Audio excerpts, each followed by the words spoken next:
चित्रा जी, ऐसा है कि पिछड़ों के प्रति अब अपना प्रेम का प्रमाण पत्र लेने की आवश्यकता है क्या किसी से? हमारे प्रधानमंत्री स्वयं जानते हैं पिछड़ा होना क्या होता है। उन्होंने पिछड़े होने का दंश झेला है और निरंतर अपने नीति के माध्यम से, अपने काम के माध्यम से वो साबित करते रहे हैं।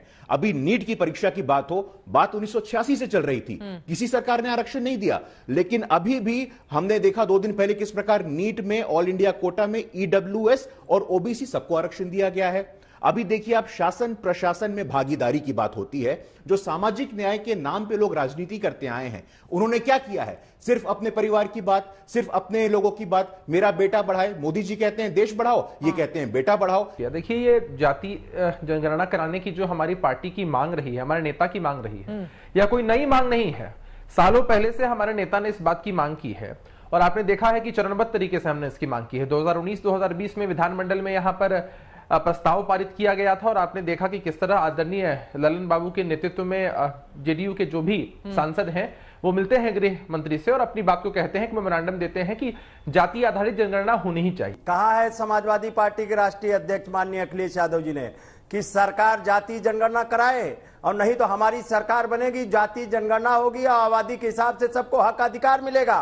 और हमारी मांग भी रही है, जिसकी जितनी संख्या भारी उसकी उतनी हिस्सेदारी, और संसो पाने बांधी गांठ, पिछड़े पामे 100 में 60। सरकार ने 4000 करोड़ रुपए खर्च करके बाकायदा जातीय जनगणना के आंकड़े सरकार के पास है, और कांग्रेस ने बड़ी चालबाजी के साथ उन आंकड़ों को छुपा के रखा। आज मोदी सरकार भी उन आंकड़ों को छुपा रही है, जब सरकार ने उसी एजेंसी से जहां से आप जातीय जनगणना या कोई भी जनगणना कराते हैं, उन्हीं एजेंसियों से, उसी सिस्टम से, उसी सरकार ने वो गणना कराई। बाकायदा सरकार के पास आंकड़े हैं। बहुजन समाज पार्टी का ये मानना है कि पहले सरकार के पास जो आंकड़े हैं उन आंकड़ों को आप जारी कीजिए। मुझे ऐसा लगता है कि बिहार विधानसभा के चुनाव के पश्चात जो है वो नीतीश जी की राजनीतिक छवि जो है और उनका राजनीतिक जो दबदबा है बिहार की राजनीति में वो बड़ा कम हुआ है। और नतीजा ये है कि 2024 के चुनाव से पहले कहीं न कहीं वो अपने आप को पुनः पुरानी भूमिका में स्थापित करना चाहते हैं। हम चाहते हैं कि मुद्दों पर बातचीत हो। बिजनेस एडवाइजरी कमेटी मीटिंग में जो सब बातें हुई हैं, जो सब मुद्दे उभर कर आए थे, जो जन केंद्रित मुद्दे हैं, जिनसे लोगों का जीवन प्रभावित होता है, उन पर बातचीत करें। कोरोना पर हमें प्रश्न करें, किसान पर हमें प्रश्न करें, बढ़ती कीमत पर हमें प्रश्न करें। और आप सब जानते हैं कि इस तरह के हथकंडों से, इस तरह के अमर्यादित व्यवहार की वजह से, इस तरह के डिस्टर्बेंस से, अवरोध से, आज के दिन मैं आपको कह दूं, मैं सांसद हूं इसलिए कह रही हूं, बहुत दुखित हूं कि मैंने भुवनेश्वर संसदीय क्षेत्र का एक भी प्रश्न नहीं पूछा। ये कह रही हैं सारे मुद्दों पर चर्चा होनी चाहिए। मैं मैडम से कह दूंगी, आप लिस्ट ऑफ बिजनेस राज्यसभा का देख लीजिए, आप लोकसभा का देख लीजिए। कौन सा ऐसा चर्चा है जो आपने जनता से जुड़े हुए मुद्दों पे की? क्या आपने चर्चा की किसान विरोधी एक्ट के बारे में? क्या आपने चर्चा की कोविड मिसमैनेजमेंट के बारे में? क्या आपने चर्चा की वैक्सीनेशन को लेकर? क्या आपने चर्चा की अर्थव्यवस्था को लेकर? आप बार बार देश की जनता को बहकाने का काम कर रहे हैं, बरगलाने का काम कर रहे हैं। और रही बात मैच्योरिटी की, तो इमेच्योर सत्ता पक्ष तो वही होता है जो जनता के खिलाफ काम करता है, और जनता समझ रही है कि कौन संसद की कार्रवाई नहीं होने देना चाह रहा है, क्योंकि वो आपके एजेंडा में नहीं है जो जनता की बातें हैं। सदन के अंदर जब हम विभिन्न मुद्दे की मांग करते हैं तो ये जो टीवी कैमरा लगे हुए हैं सदन के, उसको वो डाइवर्ट कर देते हैं, माइक्रोफोन हमारे बंद किए जाते हैं।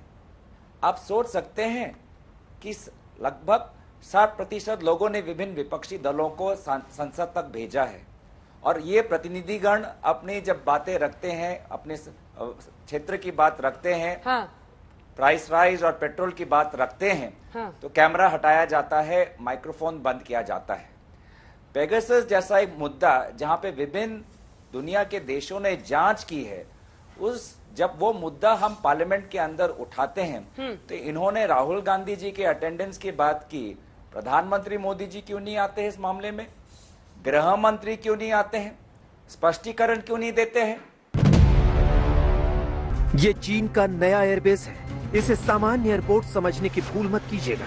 इस एयरबेस के नीचे चीन के नए षड्यंत्र अंदर ही अंदर पक रहे हैं। चीन ने पिछले साल यानी अप्रैल 2020 में इसे बनाना शुरू किया था। समय पर गौर कीजिए, ये निर्माण लद्दाख में भारत और चीन के टकराव से ठीक पहले शुरू हुआ था। इस एयरबेस की लोकेशन भारत और चीन दोनों के लिए सामरिक दृष्टि से बहुत महत्वपूर्ण है। तशकुरगान में बना ये एयरबेस अफगानिस्तान, ताजिकिस्तान और पाकिस्तान के अवैध कब्जे वाले कश्मीर यानी पीओके के बेहद करीब है। आज तक को जो सैटेलाइट तस्वीरें मिली हैं, उन्हें देखने पर इस एयरबेस का असली मकसद साफ हो जाता है। ये एयरबेस नहीं बल्कि चीन का अंडरग्राउंड अड्डा है, जो चीन को चुपचाप अपने मिशन पूरा करने की आजादी देता है। चीन यहाँ तेजी से निर्माण कर रहा है और रनवे पर काले निशान दिखाई दे रहे हैं, जिनसे पता चलता है कि वो हिस्सा तैयार होने के करीब है। एक सैटेलाइट तस्वीर में पत्थरों को तोड़ने वाली मशीनें, कंस्ट्रक्शन ट्रक और भारी साजो सामान ले जाने वाले वाहन दिखाई दे रहे हैं। ये भी एक सच है कि अभी जो चीन एक ताश कोरगना के अंदर नई एयरफील्ड बना रहा है, और वो जो एयरफील्ड है, एक तो उसका रनवे भी काफी बड़ा होगा और उसके साथ अंडरग्राउंड फैसिलिटी भी होंगी, जिस प्रकार से वो इन अपने जो एयरक्राफ्ट को अंडरग्राउंड रख सकता है। अगर कोई हमला होता है उन एयरक्राफ्ट पे तो उनके ऊपर कोई नुकसान नहीं होगा, और बाकी फैसिलिटी भी अंडरग्राउंड होगी। चीन का टारगेट है कि वो 2022 तक यहाँ का काम पूरा कर लेगा। ये एयरपोर्ट 1,60,000 यात्रियों और 400 टन कार्गो की आवाजाही को हैंडल कर लेगा। लेकिन जिस इलाके में पर्यटकों की आवाजाही बहुत ही कम हो, वहाँ ऐसे एयरपोर्ट के निर्माण का क्या मतलब है? एक्सपर्ट मानते हैं कि तरकुशगान एयरबेस चीनी सेना और शी जिनपिंग के आदेशों पर ही बना है। चीन की नजर भारत के साथ साथ अफगानिस्तान पर भी है, क्योंकि तालिबान की वजह से उसके शीजियांग प्रांत में अशांति हो सकती है, जहां वो उइगर मुसलमानों के लिए कंसंट्रेशन कैंप चला रहा है। हाल ही में चीन ने तालिबान के आतंकियों का स्वागत किया था और तालिबान की तारीफों के पुल बांधे थे। तरकुशगान का नया एयरबेस अफगानिस्तान के वखान कॉरिडोर पर नजर रखने के काम भी आएगा। वखान कॉरिडोर एक सकरा क्षेत्र है जो ताजिकिस्तान को पाकिस्तान और पीओके से अलग करता है। जाहिर है ये जगह कई कूटनीतिक झगड़ों से जुड़ी हुई है और इसमें चीन, पाकिस्तान और भारत तीनों की ही गहरी दिलचस्पी है। भारत को बहुत सावधानी बरतनी होगी।